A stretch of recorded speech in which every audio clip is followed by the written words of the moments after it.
அனைவருக்கும் அன்பான வணக்கம். மற்றும் ஒரு ஆரோக்கியம் நிகழ்ச்சியின் வாயிலாக உங்கள் அனைவரையும் சந்திப்பதில் மகிழ்ச்சி.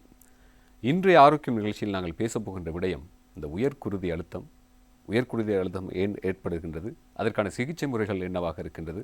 இப்பொழுது பார்த்திங்கன்னா இந்த கொரோனா தடுப்பூசிக்கு பிறகு பெரும்பாலான ஆட்களுக்கு பார்த்திங்கன்னா அந்த ஏதேனும் பிரச்சனைகள் நொடிகளுக்குள் ஆளாகின்ற பொழுது அந்த தடுப்பூசி போட்டதனுடைய பிரதிபலன் தான் இப்படியெல்லாம் அமைகின்றது என்ற ஒரு கருத்தும் நிலவுகின்றது. அதனோடு சேர்த்து இந்த மாரடைப்பு என்பது ரொம்ப அதிகமாக மக்களிடையே பேசப்படக்கூடிய ஒரு பேசுபொருளாகவும் மாறிவிட்டது. இவ்வாறான சூழலில் இந்த உயர்குருதி அழுத்தம் என்பது மிக முக்கியமாக பேச வேண்டிய ஒரு விடயமாக இருக்கின்றது. அதனை அடிப்படையாக வைத்துதான் இன்றைய ஆரோக்கியம் நிகழ்ச்சி அமையவிருக்கின்றது. அந்த வகையில் எமது இன்றைய நிகழ்ச்சிக்கு வருகை தந்திருக்கின்றார் பேராதனை போதனா வைத்தியசாலையினுடைய விசேட பொது வைத்திய நிபுணர் டாக்டர் செந்தில் சந்திரசேகரம் அவர்கள். வணக்கம் சார். காலை வணக்கம் ஜெயகாந்தன். எப்படி இருக்கிறீங்க? நலமாக இருக்கின்றேன். நாங்கள் இன்று பேசப்போகின்ற விடயம், நான் ஆரம்பத்தில் சொன்னது போல இந்த கொரோனா தடுப்பூசி ஏற்றியதன் பிறகு பெரும்பாலானவர்களுக்கு இந்த மாரடைப்போடு சம்பந்தப்பட்ட ஏதேனும் பிரச்சனைகள் வந்துவிட்டால் அது கொரோனா தடுப்பூசியோடு சம்பந்தப்படுத்தி பேசக்கூடிய சில விடயங்களும் இருக்கின்றது. இதற்கு மிக முக்கியமான காரணம், மாரடைப்பு ஏற்படுவதற்கு பல காரணங்கள் இருந்தாலும் கூட இந்த உயர்குருதி அழுத்தம் என்பது மிக முக்கியமான விடயமாக பேசப்படுகின்றது. எனவே இந்த உயர்குருதி அழுத்தம் என்றால் என்ன, அதை பற்றி கொஞ்சம் பேசிவிட்டு நாங்கள் நிகழ்ச்சிக்குள் செல்லலாம். ஆமாம் ஜெயகாந்தன், முதலில் நோய் தன்மையை பற்றி கதைப்பதற்கு முன் சாதாரணமாக ஒரு மனிதனின் சாதாரண குருதி அழுத்தத்திற்கு என்ன விதமான காரணிகள் பங்களிப்பு செய்கின்றது என்பதை நாங்கள் பார்க்க வேண்டும். ஆகவே ஒரு சாதாரண மனிதனின் சாதாரண குருதி அழுத்தத்திற்கு இருதயத்தின் சுருங்கி விரியும் தன்மை மிகவும் முக்கியமான ஒரு பங்களிப்பினை செய்கின்றது. நமக்கு தெரியும், இருதயம் சுருங்கி விரிவதன் மூலமாகத்தான் எமது உறுப்புகளில், எமது உடலில் உள்ள எல்லா உறுப்புகளுக்கும் இரத்த ஓட்டம் சுமூகமாக நடைபெறுகின்றது. ஆகவே இருதயம் சுருங்கி விரியும் போது பிரதான இரத்த குழாய்களின் மூலமாக இந்த இரத்த ஓட்டம் மூளை, சிறுநீரகம், ஈரல், உணவு கால்வாய் தொகுதி, கண் மாதிரி எல்லா முக்கியமான உறுப்புகளுக்கும் இரத்த ஓட்டம் நடைபெறுகிறது. ஆகவே நாங்கள் குருதி அழுத்தம் என்று சொல்லும் போது நாங்கள் மேலே ஒரு குருதி அழுத்த அளவினையும் கீழே ஒரு குருதி அழுத்த அளவினையும் நாங்கள் குறிப்பிடுவோம். அதாவது நாங்கள் ஒரு நோயாளியின் அல்லது ஒரு சாதாரண மனிதனின் குருதி அழுத்தத்தினை ஒரு தாளில் எழுதும் பொழுது நாங்கள் மேலே ஒரு அளவினையும் கீழே ஒரு அளவினையும் குறிப்பிடுவோம். ஆகவே நாங்கள் மேலே குறிப்பிடும் அளவிற்கு ஆங்கிலத்தில் சிஸ்டாலிக் பிளட் பிரஷர், அதாவது இருதயம் சுருங்கும் போது அந்த இருதயத்தில் உள்ள இரத்த குழாய்களில் வேகமாக ஓடும் போது அந்த சுருங்கும் காலப்பகுதியிலே இரத்த குழாய்களில் உள்ள நாங்கள் அளக்கும் குருதி அழுத்தத்தை தான் நாங்கள் மேலே எழுதுவோம். அதேபோல் இருதயம் சுருங்கி மீண்டும் விரியும் போது இரத்த ஓட்டம் சுருங்கும் போது உள்ளதை விட சிறிதளவு குறைவாகத்தான் இரத்த குழாய்களில் இரத்த ஓட்டம் ஏற்படுகிறது. அந்த நேரத்தில் நாங்கள் அளக்கும் இரத்த அழுத்தத்தை நாங்கள் டயஸ்டோலிக் என்று சொல்லி கீழே எழுதுவோம். ஆகவே இவ்வாறு இருதயம் சுருங்கி விரியும் போது இந்த இரத்த குழாய்களில் இரத்த ஓட்டம் ஏற்படுதல் மிகவும் முக்கியமான ஒரு விடயம். ஆகவே சாதாரண குருதி அழுத்தம் 140/90 விட குறைவாக இருக்க வேண்டும்.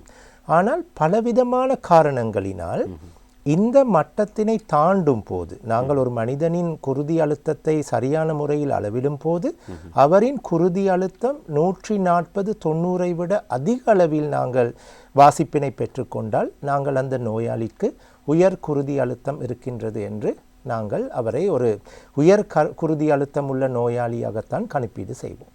ஆமாம், உயர்குருதி அழுத்தம் என்றால் என்ன, அதனுடைய அளவு திட்டம் பற்றி நீங்கள் சொல்லியிருந்தீர்கள்.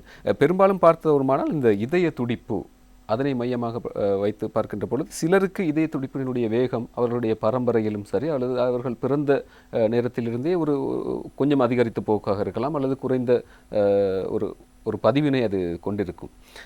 எனவே இவ்வாறான சந்தர்ப்பங்களில் இப்போ நீங்கள் சொன்னது போல அந்த உயர்குருதி அழுத்தத்திற்கான சரியான ஒரு வரையறையை சொல்லியிருந்தீர்கள், இந்த அளவீடுகளில் தான் இது இருக்க வேண்டும் என்று.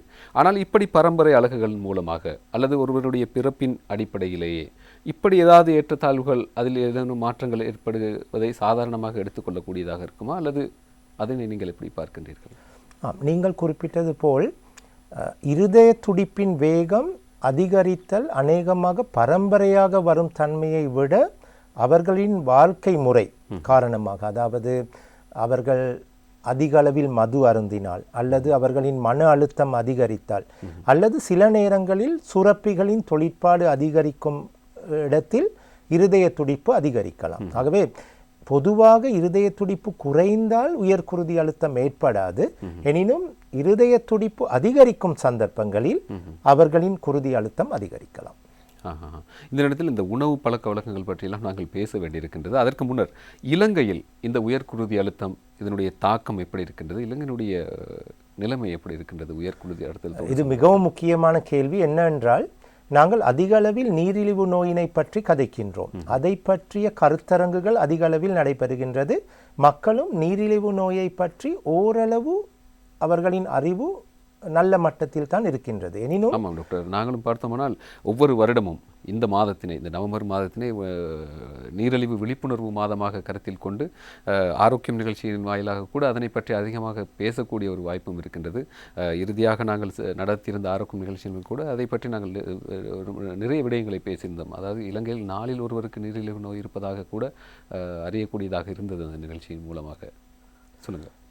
நீரிழிவு நோயில் உள்ள நல்ல விடயம் என்னவென்றால், அநேகமான நேரங்களில் நீரிழிவு நோய் உள்ள நோயாளிக்கு அதிக அளவில் நோய் அறிகுறிகள் தெரியும்.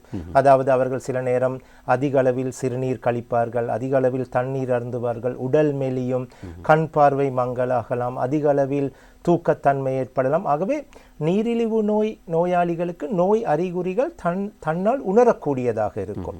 எனினும் உயர்குருதி அழுத்தம், நான் ஒரு விசேட மருத்துவ நிபுணராக எனது நோயாளிகளிடம் எந்நேரமும் சொல்வது என்னவென்றால், இது ஒரு அமைதியான உயிர்கொல்லி. ஆகவே நோயாளி நினைப்பார், எனக்கு தலை சுற்றல் இல்லையே, தலைவலி இல்லையே, நான் ஏன் மருந்து எடுக்க வேண்டும் என்று. ஆனால் நீங்கள் நீரிழிவு நோயோடு ஒன்றாக அவதானித்து பார்த்தால், இந்த உயர்குருதி அழுத்தம் என்பது ஒரு அமைதியான உயிர்கொல்லி. அநேகமான நேரங்களிலே நோய் அறிகுறிகள் காணப்படாது. ஆகவே நோய் அறிகுறிகள் இருந்தாலும் இல்லாவிட்டாலும் எல்லோரும், விசேடமாக 30 வயதை தாண்டியவர்கள், தன்னுடைய குருதி அழுத்தத்தினை ஒரு சரியான வைத்தியரிடம் சென்று அவர்கள் அளந்து கொள்ள வேண்டும். இல்லை என்றால் பாரிய பக்க விளைவுகளுக்கு, உயிர் போகக்கூடிய நிலைமைக்கு கூட இவர்கள் தள்ளப்படுவார்கள், தனது குருதி அழுத்தத்தை அளந்து கொண்டு அதற்கான சரியான வழிமுறைகளை பின்பற்றாவிட்டால். இலங்கையில் இந்த நோயின் தன்மையை பற்றி நீங்கள் என்னிடம் கேட்டால், நீங்கள் சொன்னீர்கள் நீரிழிவு நோய் 100க்கு 25% என்று. என்னை பொறுத்தளவில் நீரிழிவு நோய் இதைவிட அதிகமான சராசரியான மக்களிடம், நான் சொல்லுவேன் அமைதியான நீரிழிவு நோய் 100க்கு 40% மக்களிடம் காணப்படுகின்றது. அதே போன்று உயர்குருதி அழுத்தமும் சராசரிகளை நாங்கள் சரியாக கணிப்பீடு செய்யாவிட்டாலும் அனுபவத்தின் மூலம் என்னால் சொல்ல முடியும், 30 வயதை அல்லது 30-35 வயதை தாண்டியவர்களிடம் 100க்கு 30-35% சரி அமைதியான இந்த உயர்குருதி அழுத்த நிலைமை நிலவுகின்றது. இப்பொழுது எந்த ஒரு விடயமாக இருந்தாலும் கூட, அதாவது இப்போ நீரிழிவு நோயை நாங்கள் எடுத்துக்கொண்டாலும் கூட ஒரு காலகட்டத்தில் பார்த்தோமானால் அது ஒரு குறிப்பிட்ட வயதினருக்கு மேற்பட்டவர்களுக்கு, ஒரு 35-40 வயதை தாண்டியவர்களுக்கு பெரும்பாலும் வரக்கூடிய ஒரு நோய் காரணியாக இருந்தது. ஆனால் தற்போது பார்த்தோமானால் சிறுவர்களை கூட அதிகமாக தாக்குகின்ற ஒரு போக்கு நிலவுகின்றது. அது நீரிழிவு நோய்க்கு அப்படி இருக்கின்ற இந்த சூழலில் இந்த உயர்குருதி அழுத்தம் பெரும்பாலும் இலங்கையை பொறுத்தவரை எந்த வயதினரை அதிகம் தாக்கக்கூடிய ஒரு வாய்ப்பு இருக்கின்றது? இந்த விடயத்தில் நான் இலங்கையை மட்டும் எடுக்காமல் உலக ரீதியாக உயர்குருதி அழுத்தத்தை பற்றி கதைத்தால் முதலில் குறிப்பிட்டேன், ஒரு மனிதனின் குருதி அழுத்தத்தை தீர்மானிக்கும் 2 முக்கியமான காரணிகள் உள்ளன. ஒன்று இருதயத்தின் சுருங்கி விரியும் தன்மை, இரண்டாவது பெரிய இரத்த குழாய்களிலே இரத்தம் ஓடும் வேகம். அவர்கள் எந்த ஒரு தடையும் இல்லாமல் இரத்த குழாய்களில் இரத்தம் ஒழுங்காக ஒரு ஃப்ளோவாக சென்றால் எந்த ஒரு பிரச்சனையும் வராது. எனினும் ஒரு வயதினை கடக்கும் போது, விசேடமாக உயர்குருதி அழுத்தத்தை தீர்மானிக்கும் ஒரு முக்கிய காரணி வயது. அப்போ ஒரு மனிதனின் வயது அதிகரிக்கும் போது இந்த பிரதான இரத்த குழாய்களின் சுவர்களின் தடிப்பம் அதிகரிக்கின்றது. அது மட்டும் இல்லாமல் இந்த இரத்த குழாய்கள் உண்மையில் ஒரு ஹாஸ் பைப் மாதிரி. அப்போ இரத்த குழாய்களின் அந்த சுவர்களின் உள்ளே கொழுப்பு, கொலஸ்ட்ரால் படியுது என்று நாங்கள் சொல்கின்றோம் தானே. ஆகவே இரத்த குழாய்களின் சுவர்களின் தடிப்பம் அதிகரிக்கும் அதே வேளை அந்த இரத்த குழாய்களின் சுவரின் உள்ளே கொழுப்புகள், கொலஸ்ட்ரால் படிவதன் காரணமாக இரத்த ஓட்டங்களின் சீரான ஓட்டம் தடைப்படுகின்றது. ஆகவே இந்த சீரான ஓட்டம் தடைப்படும் போது இருதயம் அதிக அளவில் வேலை செய்ய வேண்டும். அதாவது அவர் அதிக அளவில் சுருங்கி விரிந்தால் மட்டும்தான் அந்த இரத்த ஓட்டத்தை அவரால் மெயின்டைன் பண்ண முடியும். ஆகவே அந்த நேரங்களில் இந்த வயது காரணமாகத்தான் அதிக அளவில் உயர் குருதி அழுத்தம் ஏற்படுகின்றது. எனினும் நீங்கள் குறிப்பிட்டது போல இளம் வயது நோயாளிகளிடமும் இப்போது வாழ்க்கை முறை காரணங்களினால் அவர்களது குருதி குழாய்களின் சுவர்களின் தடிப்பு அதிகரித்தல் அண்ட் அவர்களின் குருதி அந்த சுவரின் உள்ளே கொலஸ்ட்ரால் படிதல் அதிகமாகின்றது. அதற்கான முக்கிய காரணம் என்று நான் கூறுவேன் உடற்பயிற்சி இல்லாமல். இலங்கையை பொறுத்த வரைக்கும் பெரும்பாலும் பொதுவாகவும் நீங்கள் சொல்லியிருந்தீர்கள், இந்த நோய் ஏற்படுவதற்கான காரணங்கள் பற்றி கொஞ்சம் சொல்ல முடியுமா? உயர் குருதி அழுத்தம் ஏற்படுவதற்கு பலவிதமான காரணங்கள் உள்ளன. நான் குறிப்பிட்டது போல் இந்த உயர் குருதி அழுத்தம், இது மிகவும் முக்கியமான கேள்வி. உயர் குருதி அழுத்தம் ஏற்படுவதற்கு எம்மால் மாற்ற முடியாத காரணங்களும் உள்ளன, எம்மால் மாற்றக்கூடிய காரணங்களும் உள்ளன. எம்மால் மாற்ற முடியாத காரணங்கள் ஒன்று வயது. இப்போ நாங்கள் வயதை மறைப்பதற்கு டை போடுகிறோம், மேக்கப் செய்கின்றோம், நாங்கள் என்னத்தான் செய்தாலும் பயாலஜிக்கல் ஏஜ், எங்களுடைய வயதை நம்மளால் மறைக்க முடியாது. ஆகவே எங்களால் மாற்ற முடியாத ஒரு காரணி தான் வயது. ஆகவே வயது அதிகரிக்கும் போது ஒரு இளம் வயது நோயாளியை விட வயது கூடியவருக்கு உயர் குருதி அழுத்தம் ஏற்படுவதற்கான காரணங்கள் பலவிதம். அதே போல் இரண்டாவது மாற்ற முடியாத காரணி குடும்ப சந்ததி மூலமாக ஒரு சந்ததியிலிருந்து பரம்பரையாக உயர் குருதி அழுத்தம் ஏற்படுதல். இந்த ரெண்டு விடயங்களையும் எங்களால் மாற்ற முடியாது. ஆகவே நாங்கள் அதை பெரிய அளவில் டிஸ்கஸ் பண்ணுவதில் அர்த்தம் இல்லை. எனினும் பரம்பரையாக சந்ததி மூலம் உயர் குருதி அழுத்தம் வருவதென்றால் அந்த அடுத்த சந்ததியில் உள்ள இளம் வயதினர் தன்னுடைய வாழ்க்கை முறையை மாற்றிக்கொள்ள வேண்டும், விழிப்புணர்வாக இருக்க வேண்டும். அதே போன்று நான் குறிப்பிட்டது போல் மாற்றக்கூடிய காரணிகள் பலவிதம்.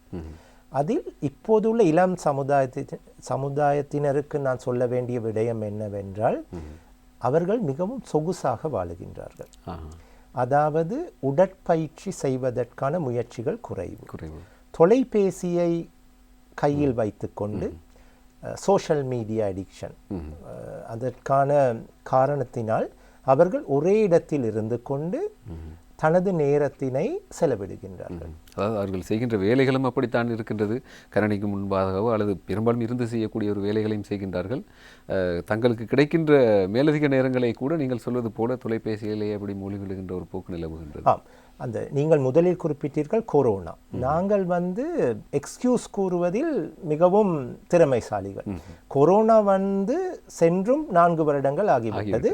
ஆனாலும் நான் இளம் சமுதாயத்தினரிடம் கதைத்தால் ஆன்லைன் ஜாப் செய்கின்றேன், ஒர்க் ஃப்ரம் ஹோம், அது காலத்தின் கட்டாயம் என்றாலும் இந்த கணனி முன் அமர்ந்து வேலை செய்யும் இளம் சமுதாயத்தினர், தொலைபேசி மூலம் அதிக அளவில் நேரத்தினை செலவழிக்கும் இளம் சமுதாயத்தினர் தனது உடலை பற்றி கவனத்தில் கொள்ள வேண்டும். ஆகவே தனக்காக ஒரு 45 நிமிடமோ 1 மணித்தியாலமோ செலவிட்டு உடற்பயிற்சிகளில் ஈடுபட வேண்டும். நான் உடற்பயிற்சி என்று சொல்லும் பொழுது ஜிம்மிற்கு செல்ல தேவையில்லை. இலங்கையில் எந்த ஒரு கிராமத்திலும் சிறிய மைதானங்கள் இருக்கின்றன.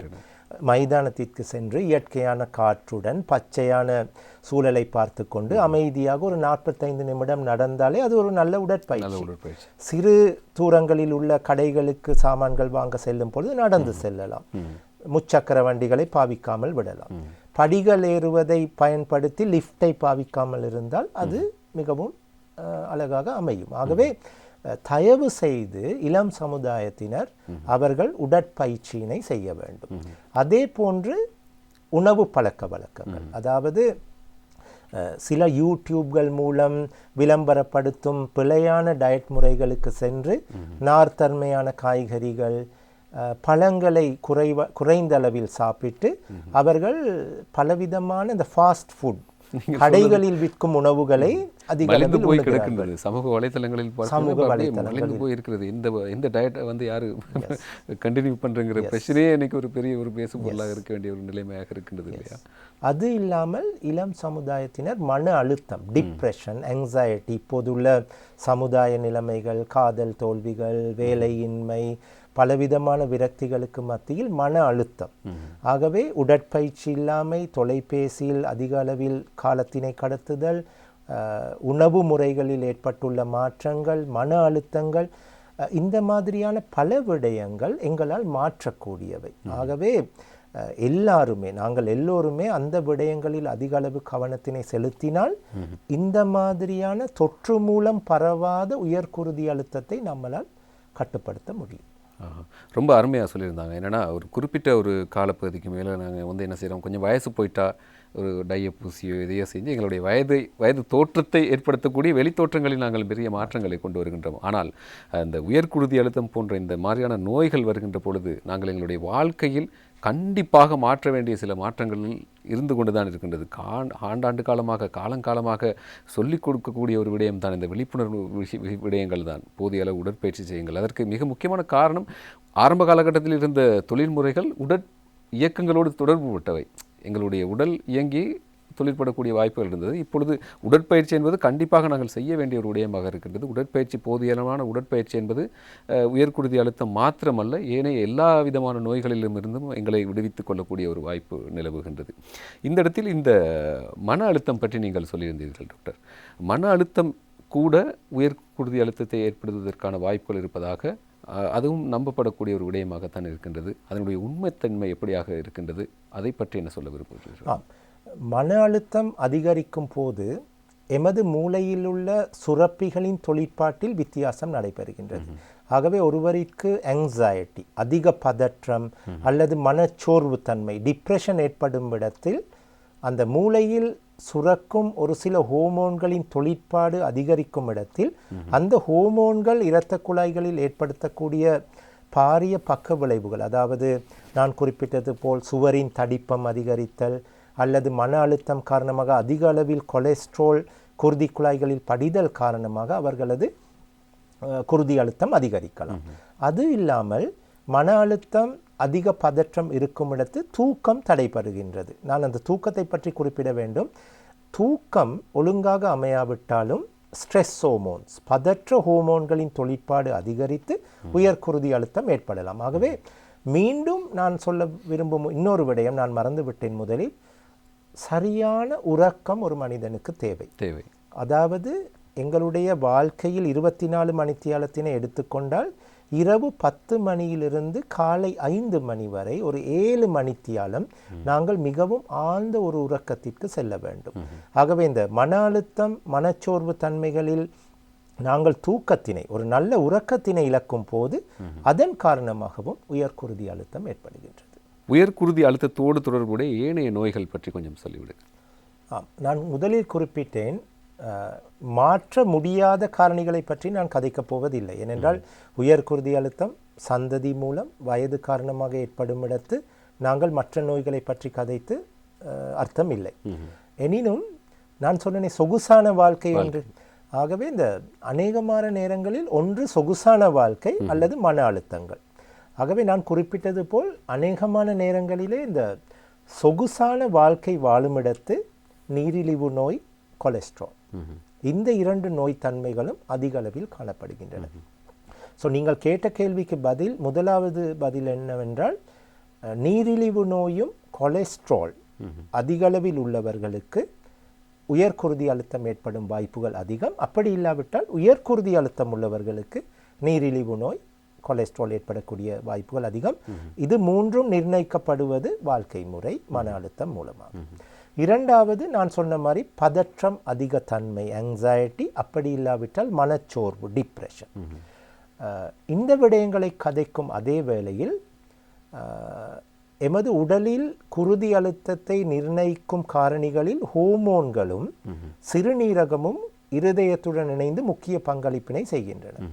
ஆகவே சிறுநீரக நோய்கள், சிறு வயதில் ஏற்படும் ஒரு சில சிறுநீரக நோய்கள் பிற்காலத்திலே உயர் குருதி அழுத்தத்தை ஏற்படுவதற்கு ஆரம்ப காலத்திலே வழியமைக்கின்றது. அதே போன்று அகச்சுரப்பிகள் மூலம் சுரக்கப்படுகின்ற ஹோமோன்களின் அதிக அளவு தன்மை. உதாரணத்திற்கு எமது அகச்சுரப்பிகளை எடுத்துக்கொண்டால் மூளையிலே தைராய்டு, கழுத்தில் அண்ட் கிட்னிக்கு மேலே ஒரு அட்ரினல் என்ற ஒரு அகச்சுரப்பி இருக்கின்றது. இந்த 3 அகச்சுரப்பிகளின் தொழிற்பாடுகள் அதிகரிக்கும் இடத்து அந்த ஹோமோன்களின் தொழிற்பாடு அதிகரிக்கும் போதும் உயர்குருதி அழுத்தம் ஏற்படலாம்.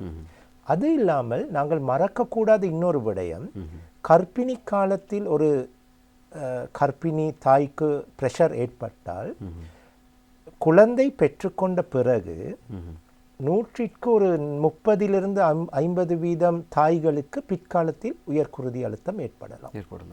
ஆகவே கர்ப்பிணி காலத்தில் மட்டும்தான் எனக்கு குருதி அழுத்தம் இருந்தது என்று சொல்லி மறந்துவிடக்கூடாது.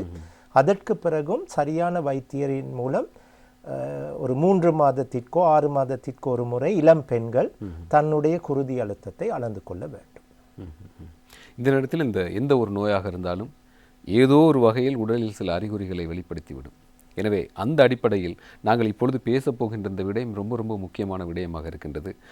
முடிந்தளவு உயர்குருதி அழுத்தத்தோடு வருகின்ற பாதிப்புகளை தவிர்த்து கொள்வதற்கு மிக முக்கியமான ஒரு வாய்ப்பாக இருக்கும். எனவே உயர்குருதி அழுத்தம் ஏற்படுவதற்கான அறிகுறிகள், அந்த நோய் அறிகுறிகள் பற்றி கொஞ்சம் சொல்லுங்கள். நான் நினைக்கின்றேன் நம்முடைய உரையாடலில் இதுதான் மிகவும் முக்கியமான கேள்வி. நான் முதலிலும் குறிப்பிட்டேன், உயர்குருதி அழுத்தம் என்பது அமைதியான உயிர்கொல்லி. ஆகவே நாங்கள் யாருமே நினைக்கக்கூடாது எனக்கு தலை சுற்று இல்லையே, தலைவலி இல்லையே, எனக்கு நெஞ்சு துடிப்பு வித்தியாசம் இல்லையே, நான் ஏன் எனது குருதி அழுத்தத்தை பரிசோதனை செய்ய வேண்டும் என்று யாருமே நினைக்கக்கூடாது. ஏனென்றால் இது ஒரு அமைதியான உயிர்கொல்லி. அநேகமான நேரங்களிலே எந்த ஒரு நோய் அறிகுறியும் இல்லாமல் சைலண்டாக இருந்து திடீரென்று உயிரை எடுத்துக்கொள்ளக்கூடிய பாதிப்பினை கூட ஏற்படுத்தலாம். உதாரணத்திற்கு ஒரு ஒரு நோயாளி அவசர பிரிவிற்கு வருகிறார். என்ன காரணம்? பக்கவாதம். அவருடைய மூளையிலே இரத்த குழாய்கள் வெடித்து உள்ளது. பிரஷரை எப்போதுமே இவர் பார்த்தது இல்லை. நாங்கள் குருதி அழுத்தத்தை அளக்கும் போது 200, 140. ஆகவே அமைதியாக இருந்து ஒரு குண்டினை போடக்கூடிய நோய்தான் உயர் குருதி அழுத்தம். ஆகவே அநேகமான நேரங்களிலே நோய் அறிகுறிகள் இருக்காது. எனினும் குருதி அழுத்தம் மிகவும் அதிகரிக்கும் போது அவர்களுக்கு தலை சுற்று வரலாம், தலைவலி வரலாம், கண் பார்வை வித்தியாசங்கள் வரலாம், நடக்கும் போது நெஞ்சு வலி வரலாம், இளைப்புத்தன்மை தென்படலாம், கால் வீங்கலாம். எனினும் இவை ஒரு 100க்கு 25% தான். 100க்கு 75% எந்த ஒரு நோய் அறிகுறியும் இல்லை. இதுதான் இதில் உள்ள மிகவும் பயப்பட வேண்டிய, கருத்தில் கொள்ள வேண்டிய விடை. அந்த வியர்வை பற்றியும் சில விடயங்களை சொல்வார்கள் டாக்டர். அதிகமாக வியர்வை, திடீரென்று வியர்வை ஏற்படுவது போன்ற அறிகுறிகள் கூட இதற்கான அறிகுறி இல்லை. இது சாதாரண மக்கள் பேசும் ஒரு விடயம். மருத்துவ ரீதியாக அதிக அளவில் வியர்வை, அடிக்கடி அதிக அளவில் வியர்வை என்ற ஒரு நோய் அறிகுறியுடன் வந்தால் நாங்கள் கருத்தில் எடுப்பது, ஒன்று கழுத்தில் உள்ள தைராய்டு அகச்சுரப்பியின் தொழிற்பாடு அதிகரித்த தன்மை, அப்படி இல்லாவிட்டால் மனப்பதற்றம். மாதவிடாய் நின்ற பிறகு ஒரு பெண் எங்களிடம் அதிக அளவில் வியர்வை வருகிறது என்று சொன்னால் அது அந்த ஈஸ்ட்ரஜன் ஹோமோன், மாதவிடாய் நின்ற பிறகு ஹோமோன்களின் குறைபாடினால் ஏற்படக்கூடிய நோய்த்தன்மை. எனினும் ஒரு மருத்துவ அதிகாரியாக ஒருவர் என்னிடமோ ஒரு வைத்தியரிடமோ அதிக அளவில் வியர்க்கின்றது என்று சொல்வதை மட்டும் வைத்து இது உயர்குருதி அழுத்தத்தினால் வந்த நோய் அறிகுறி என்று சொல்ல முடியாது. இந்த இடத்தில் இன்னும் ஒரு மிக முக்கியமான விடயம் இருக்கின்றது. அதாவது இப்பொழுது இலங்கையில் பார்த்தோமானால் இளம் வயது உடைய மரணங்கள், மாரடைப்பினால் ஏற்படக்கூடிய மரணங்கள் கொஞ்சம் அதிகமாக இருக்கக்கூடிய ஒரு வாய்ப்பு செய்திகளை பார்ப்பவர்களுக்கு நன்றாக புரிந்து கொள்ளக்கூடியதாக இருக்கும். இந்த நேரத்தில் இப்படியானவர்கள், அதாவது இப்போ இந்த ரொம்பவுமே எச்சரிக்கையோடு இருக்கக்கூடியவர்கள் பற்றி நீங்கள் சொல்லியிருந்தீர்கள், சில வாழ்க்கை பழக்க வழக்கங்கள் போன்ற விடயங்கள். எனவே எப்படியானவர்கள் ரொம்பவே கவனமாக இருக்க வேண்டும்.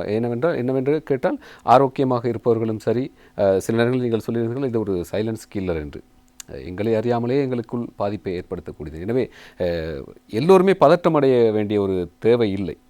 எல்லோருமே தங்களுடைய வாழ்க்கையை, அன்றாட நடவடிக்கைகளை மிக சுமூகமான முறையில் எடுத்துக்கொண்டு வாழ்க்கையை மிக சந்தோஷமாக வாழ்ந்து கொண்டு போவது தானே. எனவே இவ்வாறான தருணத்தில் ரொம்பவும் அவதானமாக இருக்க வேண்டியவர்கள் யார்? நீங்கள் கேட்கும் கேள்விக்கு முதல் பதில் எல்லோரும் தன்னுடைய குருதி அழுத்தத்தை பார்த்து கொள்ள வேண்டும். ஏனென்றால் நான் இந்த உரையாடலில் இவர்கள் மட்டும்தான் கவனமாக இருக்க வேண்டும் என்று சொன்னால் மற்றவர்கள் அதை கருத்தில் எடுக்க மாட்டார்கள்.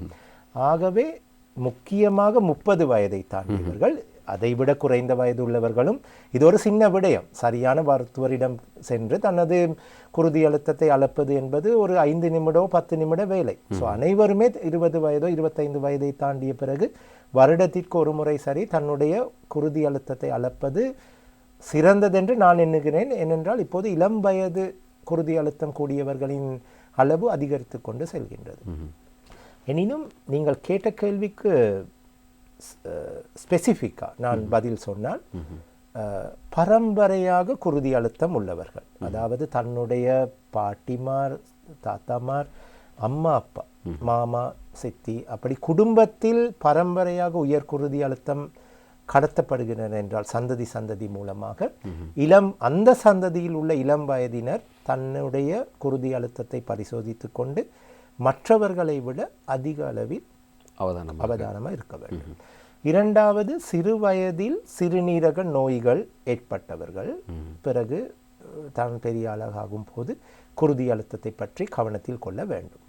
அடுத்தது, இளம் வயதில் கர்ப்பிணி காலத்தில் உயர் குருதி அழுத்தம் உள்ளவர்கள் தன்னுடைய குருதி அழுத்தத்தை பரிசோதித்துக் கொள்ள வேண்டும்.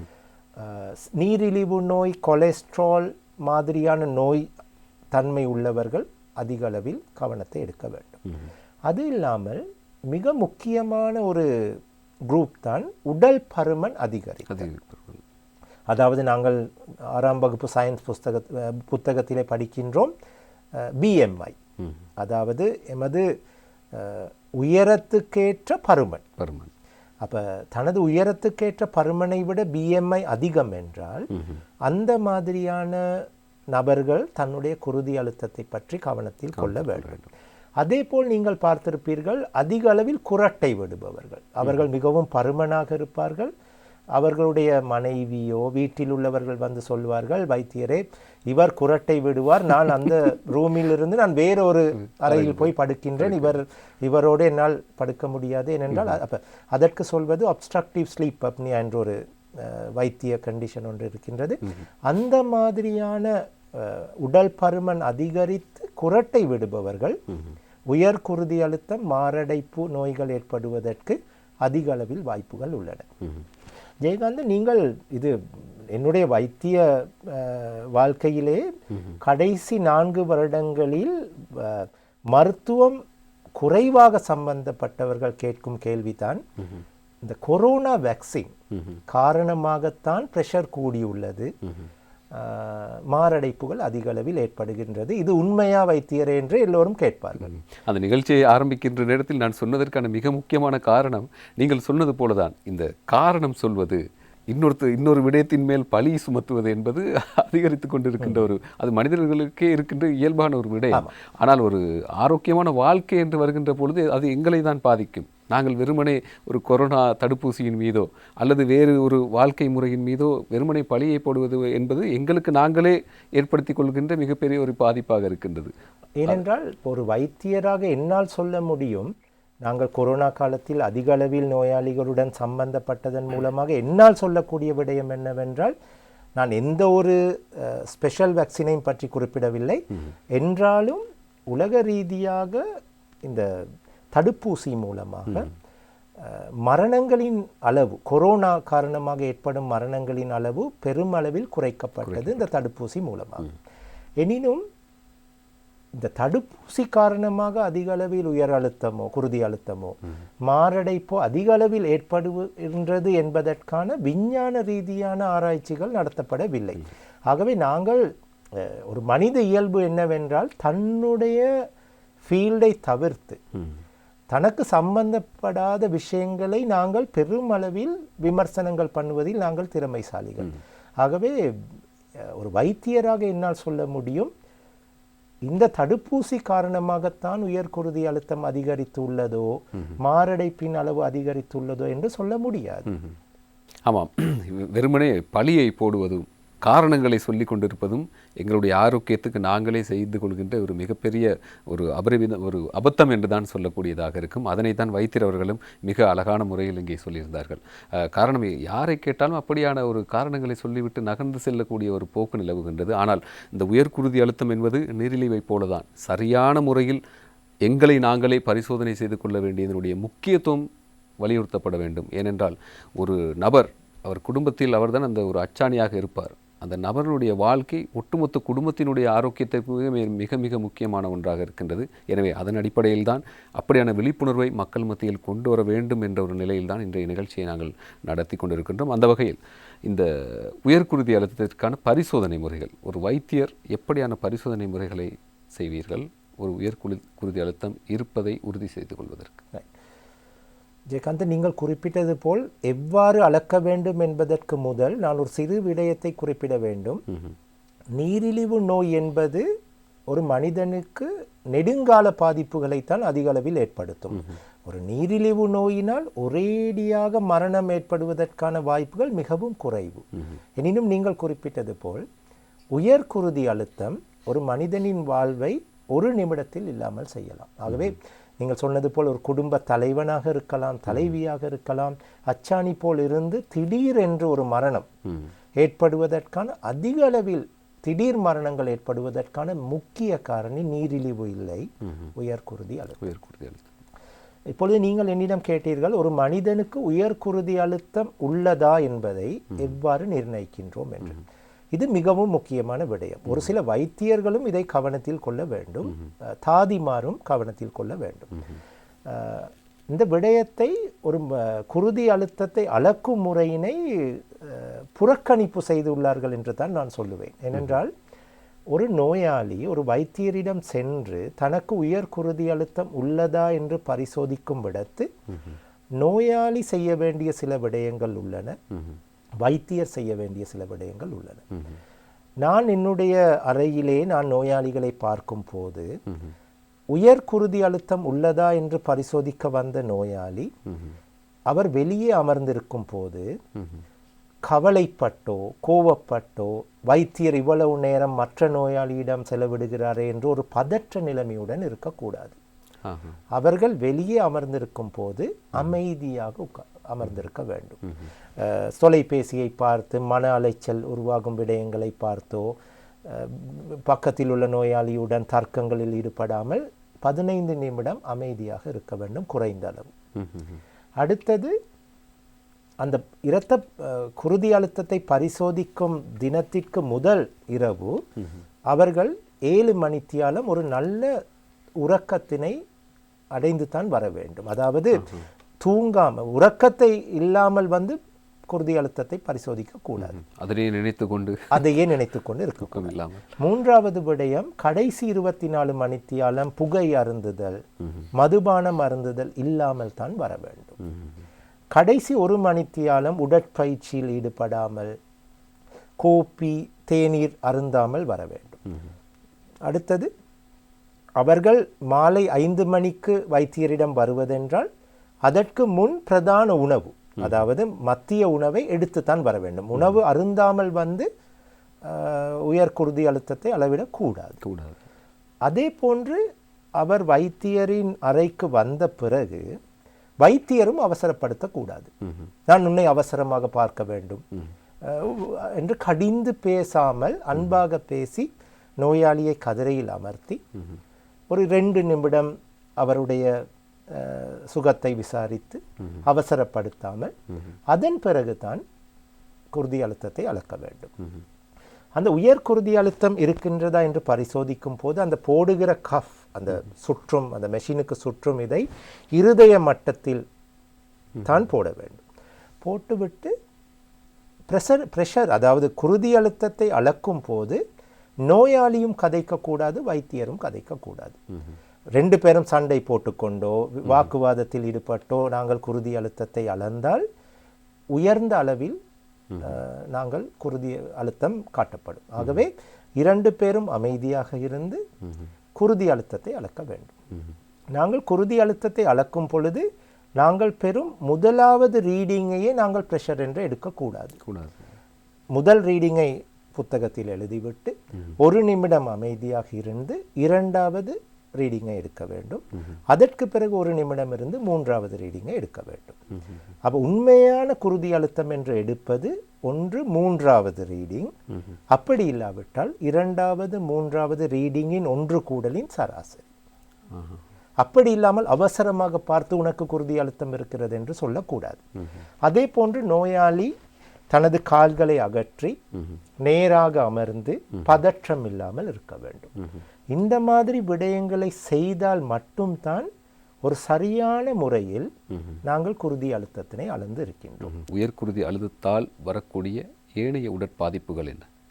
ஜெயகாந்தன், அதற்கு முன் நோயாளி அல்லது வைத்தியரோ நோயாளியுடன் வருபவரோ தெரிந்து கொள்ள வேண்டும், ஒரு மனிதனின் குருதி அழுத்தம் மேலே உள்ள குருதி அழுத்தம் 140ஐ விட அதிகம், கீழே உள்ள குருதி அழுத்தம் 90ஐ விட அதிகம் என்றால் அந்த நோயாளிக்கு குருதி அழுத்தம் அதிக அளவில் உள்ளது. ஆகவே அந்த மட்டத்தை தாண்டி விட்டால் ஒன்று மேலே உள்ள குருதி அழுத்தம் கீழே உள்ள இரண்டுமே கூடலாம். அப்படி இல்லாத விடத்து ஒன்று மேலே உள்ளது மட்டும், அப்படி இல்லாத கீழே உள்ளது மட்டும். அந்த 3 சந்தர்ப்பங்களிலும் நாங்கள் அந்த நோயாளிக்கு உயர் குருதி அழுத்தம் உள்ளது என்ற நிலைமைக்குத்தான் நாங்கள் அவரை லேபிள் பண்ணுவோம். ஆகவே நீங்கள் இப்போ என்னிடம் கேட்டீர்கள் என்ன பாதிப்புகள் என்ன பரிசோதனைகள். நீரிழிவு நோயை போலவே முழு உறுப்புகளையும் பாதிக்கக்கூடிய ஒரு நோய் தான் உயர்குருதி அழுத்தம். இதில் மிகவும் கருத்தில் கொள்ள வேண்டிய 4 உறுப்புகள் உள்ளன. ஒன்று மூளை. அதாவது உயர்குருதி அழுத்தம் உள்ள போது அதிக அளவில் பக்கவாத தன்மை ஏற்படுகின்றது. இந்த பக்கவாத தன்மை ஏற்படுவதற்கு ஒன்று உயர்குருதி அழுத்தம் காரணமாக இரத்த கட்டிகள் இரத்த ஓட்டத்தை தடைப்படுத்தி ஏற்படுத்தக்கூடிய பக்கவாதமாக அமையலாம். அப்படி இல்லாவிட்டால் உயர் குருதி அழுத்தம் காரணமாக இரத்த குழாய்கள் வெடித்து இரத்த கசிவு தன்மை ஏற்படுத்தி பக்கவாதம் ஏற்படலாம், ஸ்ட்ரோக். இரண்டாவது மாரடைப்பு, மிகவும் பயங்கரமான நிலைமை. இரத்த குருதி அழுத்தம் அதிகரித்தல் காரணமாக மாரடைப்பு ஏற்படுத்தி உயிர் போகக்கூடிய நிலைமைக்கு தள்ளப்படலாம். மூன்றாவது சிறுநீரகங்களின் பாதிப்பு. இந்த சிறுநீரகங்களின் பாதிப்பு ஒரேடியாக வரக்கூடிய ஒரு நாளில் வரக்கூடிய பாதிப்பாகவும் அமையலாம், இல்லாவிடத்து நெடுங்கால பாதிப்பாக அமைந்து டயாலிசிஸ் தன்மைக்கு தள்ளப்படலாம்.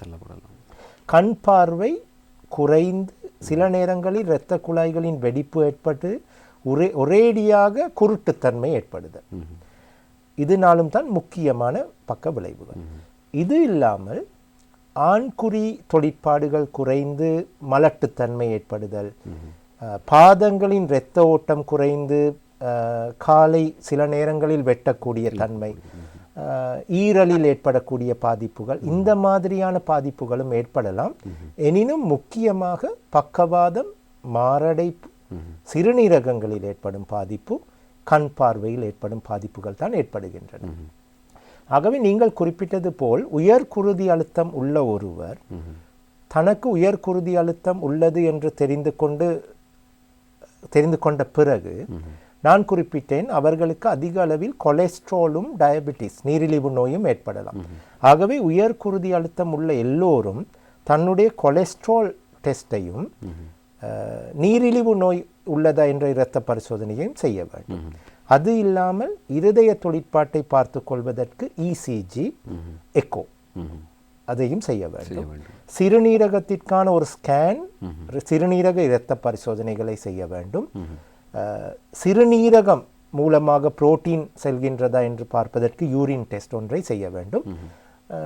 இந்த மாதிரியான பரிசோதனைகளை செய்து கொண்டால் நல்லது. ஆரம்பத்திலேயே முளையிலேயே கிள்ளி அறிய விடலாம். ஆமாம், இப்பொழுது நாங்கள் இன்னும் ஒரு மிக முக்கியமான விடயம், நாங்கள் நோயை பற்றி பார்த்துவிட்டோம், அதற்கான அறிகுறிகள் பற்றி பார்த்துவிட்டோம், பாதிப்புகள் எப்படி அமைந்திருக்கும் என்று பார்த்துவிட்டோம். இப்போது சிகிச்சை முறைகள், இந்த உயர்குருதி அழுத்தத்தோடு சம்பந்தப்பட்ட நோய்களுக்கான சிகிச்சை முறைகள் பற்றி சொல்லிவிடுங்கள். இதுதான் ஒரு வைத்தியருக்குள்ள மிகவும் கடினமான தொழில். என்னவென்றால் நான் குறிப்பிட்டது போல் ஆசிய நாடுகளிலே நாங்கள் ஒரு நோய் இந்த மாதிரியான ஒரு நோய்த்தன்மையை கண்டுபிடித்த பிறகு நோயாளிக்கு சிகிச்சை அளிக்க முற்படும் போது சில நோயாளிகள் எங்களுடன் வாக்குவாதத்தில் ஈடுபடுவார்கள். என்னவென்றால், வைத்தியரே, எனக்கு நோய் அறிகுறி இல்லை தானே, நான் ஏன் மருந்தினை எடுக்க வேண்டும்? ஆங்கில மருத்துவத்தை எடுப்பதனால் இந்த பக்க விளைவு வரலாம், அந்த பக்க விளைவு வரலாம். நான் சமூக வலைத்தளங்களில் பார்த்தேன், பக்கத்து வீட்டில் உள்ள அக்கா சொன்னார்கள், அண்ணன் சொன்னார்கள் என்று நல்ல விதமான வாக்குவாதத்தில் ஈடுபடுவார்கள். அதே போன்று சித்த மருத்துவம், மூலிகை மருத்துவங்கள், கீழைத்தேய நாடுகளிலே பாவிக்கின்ற இயற்கை முறையான மருத்துவங்களை பற்றி குறிப்பிடுவார்களே தவிர ஆங்கில மருத்துவங்களை எடுப்பதற்கு எல்லோரும் இல்லை. ஆனால் ஒரு முக்கியமான ஒரு பர்சன்டேஜான நோயாளிகள் அதை தவிர்ப்பதற்காகத்தான் அவர்கள் முயற்சி செய்வார்கள். ஆனால் என்ன பிரச்சனை என்று சொன்னால், இந்த சித்த மருத்துவங்களோ இயற்கை மருத்துவங்களோ கீழைத்தேய மருத்துவங்களை பற்றி எனக்கு எந்த ஒரு அறிவும் இல்லை. ஆகவே அது நல்லதா தீமையா என்று நான் சொல்ல மாட்டேன். எனினும் இந்த ஆங்கில மருத்துவங்கள் உலக ரீதியாக அமெரிக்கா, இங்கிலாந்து, ஆஸ்திரேலியா மாதிரியான, கனடா மாதிரியான நாடுகளில் பலவிதமான பரிசோதனைகளுக்கு பிறகு உலக சுகாதார நிறுவனத்தின் பெர்மிஷனோடு தான் நாங்கள் இந்த மருந்துகளை எழுதுகின்றோம். ஆகவே என்ன சொன்னாலும் இந்த நோய்களுக்கு ஆங்கில மருத்துவங்களை எடுக்க வேண்டும். மருத்துவ இந்த நாங்கள் பாவிக்கும் மருந்துகளினாலும் சில பக்க விளைவுகள் ஏற்படலாம். ஆனால் அதற்குத்தானே நாங்கள் இருக்கின்றோம். ஆகவே நாங்கள் ஒரு 3 மாதத்திற்கு ஒரு முறை நோயாளியை வர சொல்லி அதற்கு தேவையான பரிசோதனைகளை நாங்கள் செய்வோம். அதாவது மருந்துகளை எடுத்து கொள்ளாமல் வருகின்ற பாதிப்புகளை விடவும் அந்த பக்க விளைவுகள் என்ன சொல்றாங்க, மருந்தினால் ஏற்படும் பக்க விளைவுகள் 1%, 2% உயிரை காவு கொள்ளும் பக்க விளைவுகள் இல்லை. ஆனால் மருந்தினை எடுக்காவிட்டால் ஏற்படும் பக்க விளைவுகள் உயிரை காவு கொள்ளும் பக்க விளைவுகளாக இருக்கலாம். அது மட்டும் இல்லை, நான் குறிப்பிட்டது போல் ஆங்கில மருத்துவங்களை எடுக்கும் அதே வேளை மிகவும் முக்கியமான விடயங்கள் நல்ல உறக்கம். 10 மணியிலிருந்து இரவு காலை 5 மணி வரைக்கும் ஒரு ஆழ்ந்த உறக்கம் தேவை. இரண்டாவது விடயம், மன அழுத்தங்கள், மனச்சோர்வு தன்மையை குறைத்து கொள்ள வேண்டும். சரியான பொழுதுபோக்குகளில் ஈடுபட வேண்டும். சிரித்து வாழ வேண்டும். பிறர் சிரிக்க வாழ்ந்திடாது. அடுத்தது, கடை சாப்பாட்டினை குறைக்க வேண்டும். இயற்கையான உணவு வகைகள், காய்கறிகள், நார்த்தன்மையான உணவுகள், பழங்களை அதிகரிக்க வேண்டும். மதுபானத்தை தவிர்ப்பது நல்லது. ஆனால் ஆண் நோயாளிகளிடம் சொன்னால் அதை உணர்ந்து கொள்ள மாட்டார்கள். புகைப்பிடிப்பதை என்றால் முற்றுமுழுதாக நிறுத்த வேண்டும். உடற்பயிற்சியில் ஈடுபட வேண்டும். இந்த மாதிரி எல்லா விடயங்களையும் செய்தால் மட்டும்தான் எமக்கு இந்த நோயை வெல்ல முடியும். ஆனால் என்ன வாழ்க்கை முறை மாற்றங்களை செய்தாலும் மேலைத்தேய மருந்துகளை பாவித்துத்தான் ஆக வேண்டும். ஆமாம், வாழ்க்கை வாழ்வதற்காகத்தான் என்று சொல்வார்கள். ஆனால் வாழ்க்கையை நாங்கள் கண்மூடித்தனமாக வாழ்ந்துவிட்டு செல்ல முடியாது. ஏனென்றால் இப்போது இருக்கின்ற இந்த கால சூழலில் பொருளாதார நெருக்கடிகளாக இருக்கலாம், அதன் மூலமாக வருகின்ற மனச்சோர்வாக இருக்கலாம், அந்த மனச்சோர்வு மூலமாக வருகின்ற நோய்களாக இருக்கலாம், மனச்சோர்வு அல்லாமல் வருகின்ற நோய்களாக இருக்கலாம். எனவே இவ்வாறான ஒரு சூழலில் எங்களுடைய வாழ்க்கையை நாங்கள் வாழ்ந்து கொண்டிருக்கின்ற தருணத்தில் நாங்கள் எங்களுடைய வாழ்க்கையை நிம்மதியாகவும் சந்தோஷமாகவும் வாழ வேண்டுமென்றால் சில வரையறைகளோடு எங்கள் உடலுக்கு நாளாந்த எங்களுடைய அடிக்கடி நாங்கள் ஆரோக்கிய நிகழ்ச்சியில் சொல்லக்கூடிய ஒரு விடயம்தான். அதாவது நாளாந்த எங்களுடைய செயற்பாடுகளை சரியான முறையில் செய்ய முடியாமல் ஏதேனும் ஒரு ஸ்தம்பிதமான நிலைக்கு நாங்கள் ஆளாகுமே ஆனால் உடனடியாக நாங்களே பரிசோதனை செய்து கொண்டு பார்க்க வேண்டிய ஒரு தேவை மிக முக்கியமாக உணரப்பட வேண்டும். அது எதற்காக அப்படி ஒரு விடயம் வந்திருக்கின்றது என்ற ஒரு தேடல் மிக முக்கியமான ஒரு விடயமாக இருக்கின்றது. அந்த அத்தனை விடயங்களும் இந்த உயர்குருதி அழுத்தம் நோயிலிருந்து நாங்கள் விடுபட்டு ஒரு சுகதேகியாக வாழ்வதற்கு உந்து சக்தியை தரும் என்பதில் எவ்விதமான மாற்று கருத்தும் இல்லை. எனவே இன்றைய ஆரோக்கியம் நிகழ்ச்சியை நாங்கள் பேசியிருந்தோம். இந்த உயர்குருதி அழுத்தம் ஏன் ஏற்படுகின்றது, அதற்கான சிகிச்சை முறைகள், பரிசோதனைகள் என்னவாக இருக்கின்றது, உயர்குருதி அழுத்தம் நோயிலிருந்து நாங்கள் விடுபட்டு ஒரு சுகதேகியான வாழ்க்கையை வாழ்வதற்கான வாய்ப்புகள் எப்படி இருக்கின்றது என்பது போன்ற நிறைய விடயங்களை நாங்கள் பேசியிருந்தோம். இன்றைய நிகழ்ச்சிக்கு இந்த அத்தனை விடயங்களையும் எங்களுக்கு மிக தெளிவான முறையில் வழங்கியிருந்தார் பேராதனை போதனா வைத்தியசாலையினுடைய விசேட பொது வைத்திய நிபுணர் டாக்டர் செந்தில் சந்திரசேகரம் அவர்களுக்கு இந்த நேரத்தில் நாங்கள் எங்களுடைய மனமார்ந்த நன்றிகளை தெரிவித்துக் கொள்கின்றோம். நன்றி டாக்டர். இன்றைய தினம் நாங்கள் ஆரோக்கியம் நிகழ்ச்சியில் பேசியிருந்த இந்த அத்தனை விடயங்களும் நிச்சயமாக உங்களுக்கு பயனுள்ள விடயங்களாக அமைந்திருக்கும் என்ற ஒரு பெரும் நம்பிக்கையில் மீண்டும் மற்றொரு ஆரோக்கியம் நிகழ்ச்சியின் வாயிலாக உங்கள் அனைவரையும் சந்திக்கின்றோம். அதுவரைக்கும் நன்றி, வணக்கம்.